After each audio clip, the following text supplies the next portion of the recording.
Hello everybody, Stephen Howson, post-match, Manchester United 1, Aston Villa 0, relegating Aston Villa. There are now 6 original inaugural Premier League season teams remaining. That would be United, Spurs, Chelsea, Liverpool, Everton and Arsenal. Aston Villa were the 7th. They will now be gone, which is it's pretty crazy to think about, isn't it? That there's only 6 teams that have managed to survive, and Everton and Spurs as well actually have both come very close. I'm not sure what the worst Chelsea have done is in that time. United have obviously not come lower than 7th. Liverpool probably had a couple of mid-tablers in the middle of that. Arsenal pretty much famously finished like 4th for basically the whole of that, apart from the ones where they've won. It's pretty wild. I'm going to miss Villa. It's a good away. It's not the greatest ground in the world. It's like the most badly planned out ground ever, in all honesty. Single aisle gangways, bit of a shit view from the top deck. But we'll miss Villa Park. It's been good to us, hasn't it? It's been a good home. Usually pick up 3 points there. It was great while we was having semi-finals and stuff there, but they've been poor this year. I saw someone today mention that they was the poorest Premier League team ever.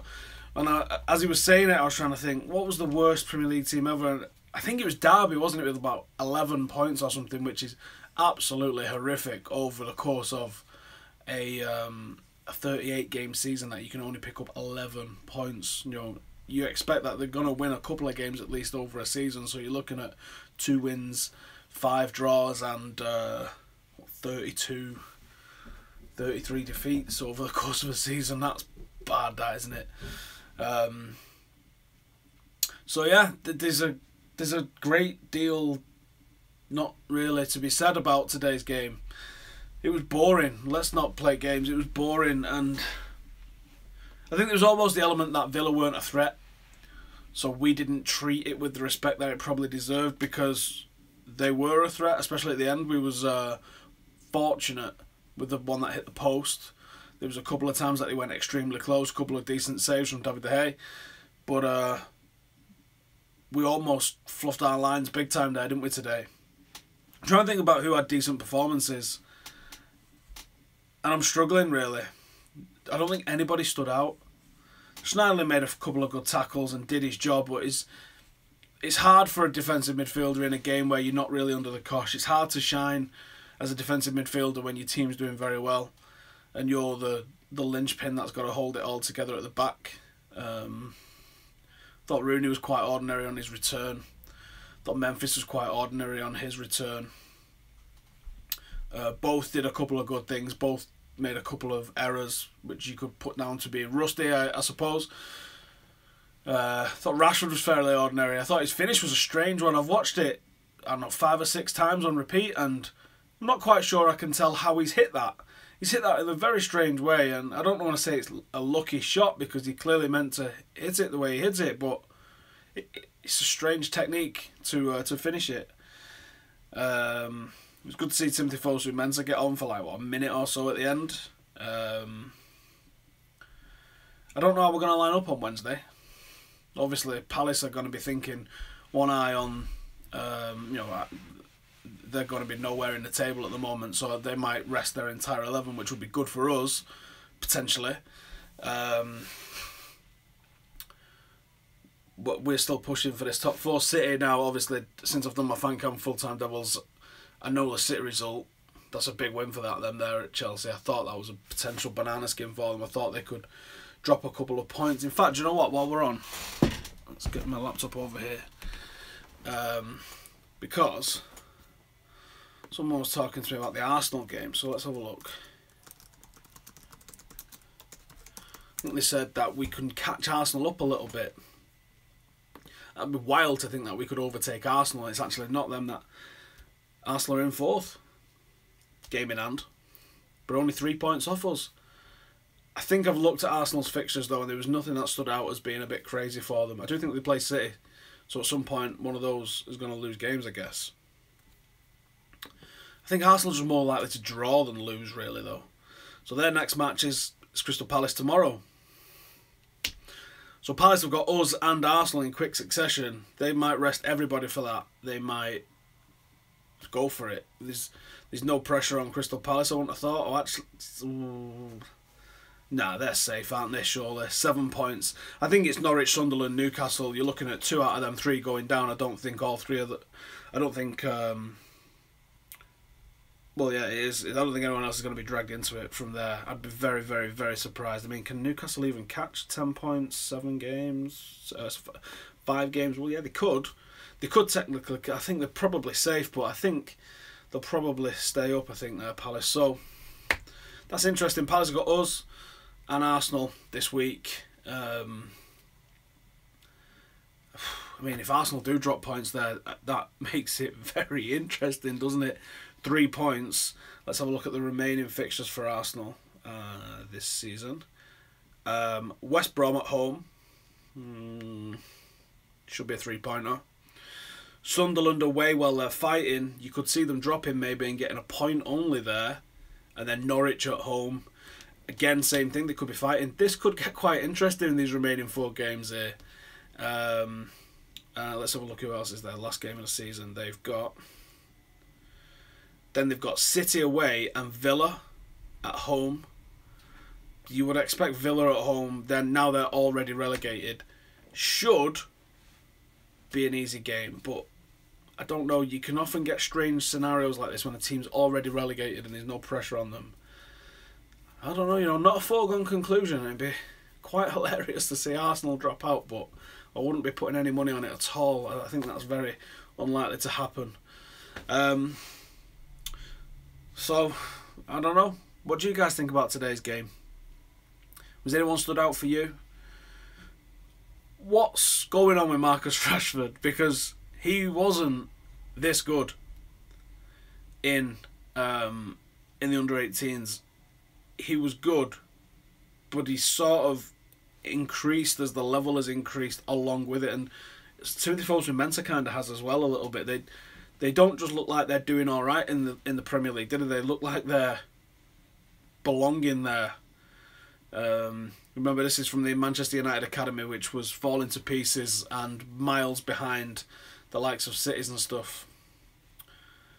So it would be terrifying if City actually tried to fire a couple of theirs into the team, wouldn't it? If they're this good, or is it maybe that people have just massively underrated United because kicking United while we're down at the moment is the thing to do? So I've got Sunday Paper review in the morning. I'm behind on a couple of the game playing ones. I've been well busy. So there'll be a Footy Manager Salford, a Footy Manager United, Championship Manager. There's a UFC game coming out on MMA Latest, and a review after tonight's card. So there'll be tons of stuff coming out over the next couple of days. I've not done anything since the West Ham preview, have I? I mean, that's how busy I've been. I've not been able to get anything in. I didn't even get a preview out for this game yesterday. I was too busy. And I think that's about it, isn't it, really? Tuesday, we'll be going down to Spurs, hopefully to watch the under-21s lift their 3rd title, under-21 title. We are the only team to win the under-21 Premier League. Won it 2 years on the bounce, and it's all but sewn up now for us to win the 3rd one. Hopefully we do it Tuesday. I'll be travelling down there on the minibus, and then the following week I'll be going down to Southampton to watch the 21s. So, long ways to go for under-21s. Then Wednesday we've got Palace, haven't we? And then at the weekend we've got Wembley. Don't know how I'm getting to Wembley yet. Could be train, could be car, could be bus. I'm not going to fly, so that's pretty much the options at the moment. So don't know if I'm going to stay over. I have no idea on any of that stuff at the moment. I'm sure that's all going to come out in the next couple of days when we figure out what the plan's going to be and who's actually coming. I like the new Wembley. I think it's a cracking stadium. I missed out on a couple of the occasions that we've been recently. Didn't get to the Champions League final that was there. Or the FA Cup final against Chelsea. So hopefully this year we manage to get a semi-final and a final out of it. That would be nice. and definitely be a decent way to end the season, won't it, with the FA Cup. Podcast is now out as well, so thank you to all the suggestions for that. Feel free to stick some more suggestions in there for who you want to see. I've got a good guest lined up for this week, a great guest lined up for this week, I should say, who was suggested by you guys. And it's not someone that you'll have seen me on camera with before, so it's not like Squawker Dave or Adam or Cheeky Sport Dave, who will all be joining us on here. But it's not one of them guys. It's someone completely out of the blue. So hopefully that'll be a good podcast. This week we put one out with Messi Seconds, Joel Solomon, talking a little bit about stats and a little bit about who's the best team in the world in reality. The answer was Barcelona, and obviously they got dumped out of the Champions League this year, but that just shows how hard the Champions League is to win. It's a hell of a competition to win, and that's why nobody's managed to do it back-to-back since the advent of the Champions League format. I mean, even the early Champions League format, when it was, I don't even know how many teams there was, it might have been 16 teams in it, I think, 4 groups of 4, and then 8 progressed to a quarter, then a semi, then a final. That was still 100% more straightforward to win than the 32 team one that we've got at the moment, where there's 8 groups of 4 and 16 progress to a second round, then a quarters, then a semi, then a final. It's mad that no team's been able to repeat winning it back to back. United came very close in 2009, didn't we, before we came up against that awesome Barcelona side. We didn't do anything in 2000. I think we dumped out at the quarters. I'm sure it's Monaco. I'm sure that was that Trezeguet? Was that when he did us in 1-0? It's very interesting how no one's been able to do it. And I think it also shows probably how poor our failures were, or failure was, in '68 when we failed to retain it then. That would have been a good opportunity for us to put something away. I mean, obviously, I don't know the circumstances behind what happened. I'm sure my dad said there was something about a disallowed goal at home against Milan, but I don't think that would have made the difference. I'm sure we got beat 2-0 over there, so I don't think it would have made much difference. The competition obviously harder to get into back in the day, but I think once you was in it, and if you was good, as we've seen Liverpool win tons in a short period of time. We saw Madrid win them all back to back. I think Munich and Ajax have won. A dynasty of teams have won several back to back ones, and it just does not happen in the modern game, which I think shows you the level of competition has changed and improved, and I think the actual competition itself has changed and improved. So Champions League, and hopefully we're going to be competing in it next year. I think it's a really interesting question about whether a club of Manchester United can survive without being in the Champions League, and I think you can.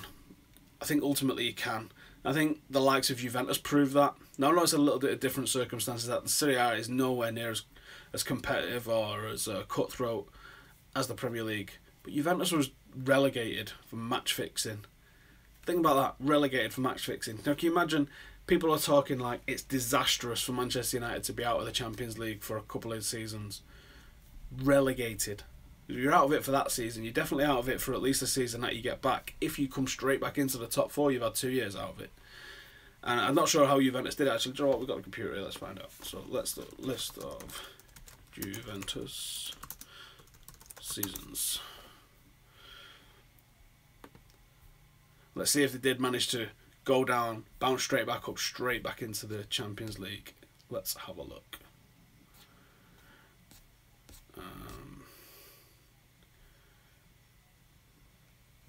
Yeah, they was relegated in 2006. 2007 they were first in Serie B. In 2008 they was third in Serie A. And then they was second. Then they had a couple of years out in the wilderness. I think that was when Mourinho. It might not have been actually. I think it was. It was when Mourinho was there 2009 and 10, 2010, 11, where they came 7th. It's a bit strange, isn't it? They just come from up to 3rd, 2nd, nothing, and then they win 3 on the bounce, and they're looking at 4 on the bounce, and they are looking at a 5th one on the spin at the moment. Italian football dominated by Juventus at the moment. So there you go. So yeah, it didn't harm Juventus almost immediately upon getting back in. within a couple of years, they're in the Champions League final on a team built on nothing, really. Free transfers, Pirlo, Pogba. I don't think they paid a lot for Tevez.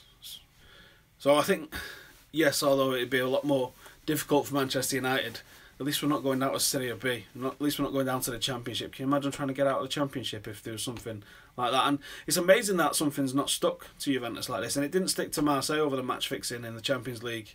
And in the Ligue 1 was when they supposedly fixed the match ahead of their Champions League game, so they could rest players. It's not stuck to Juventus, has it? No one calls Juventus cheats constantly. I mean, I don't. Maybe they do in Italy, but it doesn't seem to cross Europe, does it? Whenever Juventus are mentioned, people don't be like cheats. But it was. I think that's part of the reason why there's such poor attendances in Italy. I think people have just lost the belief in there. I think if the same thing happened in the Premier League, if you saw, I mean, how many teams was involved in it? I think it was like 3 or 4 teams involved in it. It was several teams that got relegated, wasn't it? It was basically all apart from Inter Milan either had points deducted or were relegated because of it. Can you imagine if the likes of United, Chelsea, Arsenal, Liverpool were all deducted points for fixing matches? It'd be hard to have confidence that the league was square ever again, would it? I think there'd always be that inkling that I fucking knew he should have won it that year. Like the one where Chelsea won it because the offside goal for Drogba. Fucking knew he should have won it that year. Fucking knew it. There'd be so many people claiming that they knew it, wouldn't they? Knew it was fixed. Well, knew it was fixed. We should have won that. Definitely knew it was fixed. The thing is, the same with steroids. It's out there. It's definitely out there. It was only a couple of weeks ago. Someone mentioned that there was a fixed non-league game and get some money on it. Told us at 10 in the morning. I didn't stick anything on it. This guy gave us a tip in the past about a manager about to get sacked, and I bunged 20 quid on that, and that didn't come in. So when he told us about this one's rigged up, get some dough on it. I just thought, I'll just watch, see what happens with this. And then it was an away team won the game, so I think it's happening. Both a mid-table team, wasn't anyone like relegation or going for a title or anything. It was a very strange game to throw, if anything, but it happens. And if it's happening in non-league, it's probably happening in League 1, it's probably happening in the Championship, and I wouldn't be surprised to see it happening in the Premier League. Was it? Can't find it. The only thing that's coming up is when John Howson levered Eyal Berkovic in the head. That's not relevant in the slightest, is it? Oh well. Right, well, there's that. So that's enough for tonight. I think 21 minutes of waffling. There's probably about 4 minutes of me Google searching stuff in there. So there's that. Paper review in the morning. New podcast this week. Go and check the podcast out if you haven't. It's on iTunes. It's on Spreaker. If you want the link, just ask me and I'll send it you. Hopefully get some good conversations with that. I'm going to keep the content a bit different. In fact, you guys can talk to me what you reckon if you want. I'm going to try and keep the content different from YouTube. So obviously tons of people do Skype over YouTube, don't they? We do all the previews for it on Full Time Devils using Skype. I'm not sure it works as just a 2 people conversation thing on Skype.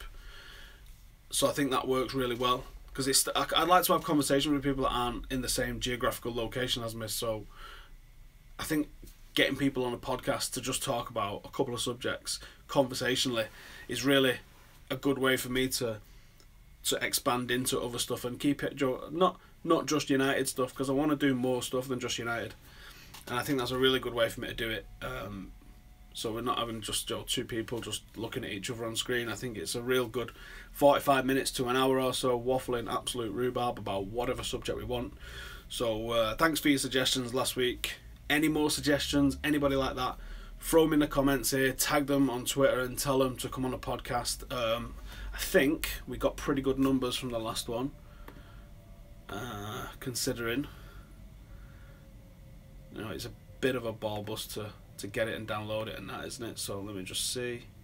Yeah, I'm pretty impressed with the numbers and the growth on that one. So the second one did double what the first one did, so if it does double again, then bloody hell, we're laughing, aren't we? So really happy with that. Thanks for all the support on the podcast. If you've not got it, just search Stephen Howson on iTunes and you'll find it. Again, thank you for watching, everybody. We are now on about 7,800, 7,795 as I'm speaking now, so probably tick over to 7,800, nearly 8,000. We're well on the way to that 10,000 target that I've got. So again, thanks for all the support. Loads of stuff coming out next few days. And I'll see you soon. Laters.